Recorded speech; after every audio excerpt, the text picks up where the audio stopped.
முத்தமிழர் கலைஞருடைய நூற்றாண்டை முன்னிட்டு ரூபாய் 25 கோடி மதிப்பீட்டில் பாரதி மகளிர் கல்லூரியில் கடப்பட்டுள்ள கலைஞர் நூற்றாண்டு கட்டிடத்தை திறந்து வைப்பதில் நான் மிகுந்த பெருமை அடைகின்றேன், மகிழ்ச்சி அடைகின்றேன். உங்களை எல்லாம் பார்க்கும் பொழுது ஒரு மனநிறைவு ஏற்படுகிறது. ஏன்னா ஒரு 100 வருஷத்துக்கு முன்னாடி வீட்டை விட்டு வெளியில வரத்துக்கு பெண்களுக்கு உரிமை கிடையாது, படிக்கிறதுக்கும் உரிமை கிடையாது.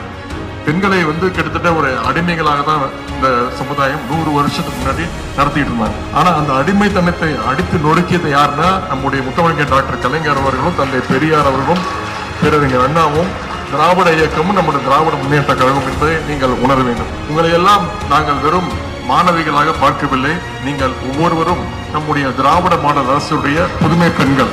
கற்றோருக்கு சென்ற இடமெல்லாம் சிறப்பு என்பார்கள். அதற்கு உதாரணமாக தான் இந்த நிகழ்ச்சி இன்று இவ்வளவு சிறப்பாக எழுச்சியோடு நடந்து கொண்டிருக்கிறது. எனவே நீங்கள் அனைவரும் நன்றாக படிக்க வேண்டும். படிப்பில் மட்டுமல்ல, விளையாட்டிலும் கவனத்தை செலுத்த வேண்டும் என்று கேட்டுக்கொள்கின்றேன். கலைஞர் நூற்றாண்டு கட்டடம் இந்த கல்லூரியுடைய கல்வி சேவைக்கு இன்னும் பல நூற்றாண்டுகள் துணை நிற்கட்டும் என்று கூறிக்கொண்டு வாய்ப்புக்கு நன்றி கூறி விடைபெறுகின்றேன். நன்றி, வணக்கம்.